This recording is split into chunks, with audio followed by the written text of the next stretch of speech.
আসসালামু আলাইকুম সবাইকে। 2 দিন বৃষ্টি অফ হওয়ার পরে আবার নতুন করে আকাশ মেঘলা। এই যে এই বছর আর বৃষ্টি কমতেছে না কোনোভাবেই। একদিন পর পর বৃষ্টি আসেই। এই যে এখন আবার মেঘ করতেছে, একটু পর হয়তো বৃষ্টিও নামবে। অতিরিক্ত বৃষ্টিতে আমার ছাদ বাগানের ফুল গাছগুলো মারা গেছে। এই যে ওই দিন দেখালাম আমার ছাদ বাগানে এই ফুল গাছটাতে কত ফুল ছিল। এই যে আজকে গাছটাই মারা গেছে। কেউ বলবে না যে 1 সপ্তাহ আগে ওই গাছে অনেক ফুল ধরছে। এই যে দেখেন অতিরিক্ত বৃষ্টিতে আমার গাছের কি অবস্থা। এই যে এটা আমার অলকানন্দা ফুল গাছটা। এই ফুল গাছে অনেক ফুল হয়েছে। এই যে আরো কলি আছে।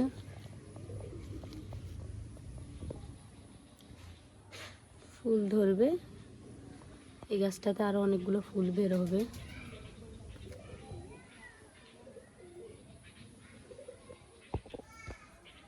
এই যে বৃষ্টিতে পর্তুলিকা ফুল গাছগুলো মারা গেছে, একদম পাতা টাতা সব নষ্ট হয়ে গেছে।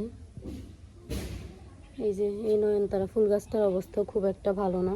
এটা অনেক পুরনো গাছ, এই জন্য টিকে আছে। নতুন গাছটা মারা গেছে।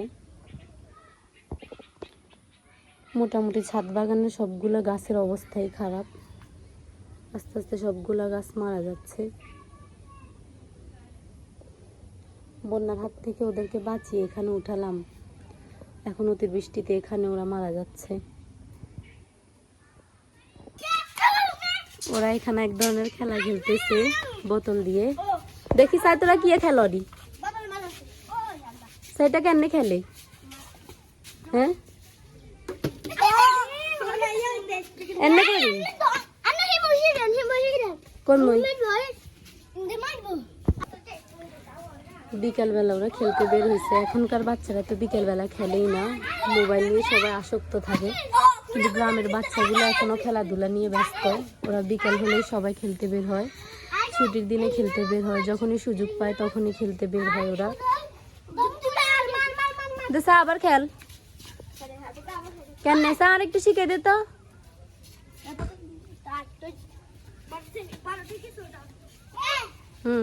কেন বোতল দিয়ে, এটা ওদের একটা খেলা।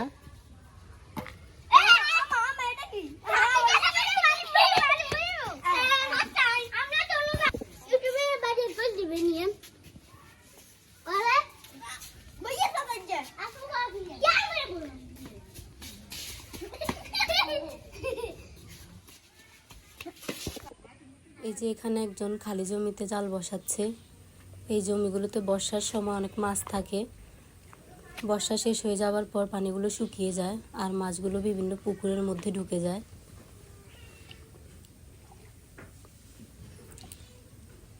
সামনে আরো একটা জাল আছে, আরো একটা জাল বসানো হয়েছে। গ্রামের মানুষ বিকেলবেলা এইসব কাজে ব্যস্ত থাকে।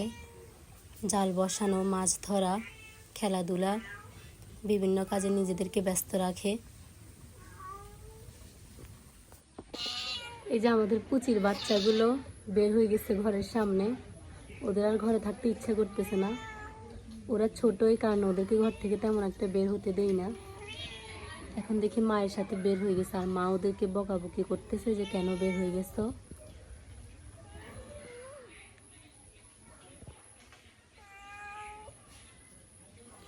ধন্যবাদ সবাইকে আমাদের ভিডিওটি দেখার জন্য। সবাই লাইক, কমেন্ট, শেয়ার করে দিবেন। আর চ্যানেলে যারা নতুন তারা চ্যানেলটিকে অবশ্যই সাবস্ক্রাইব করে দিবেন।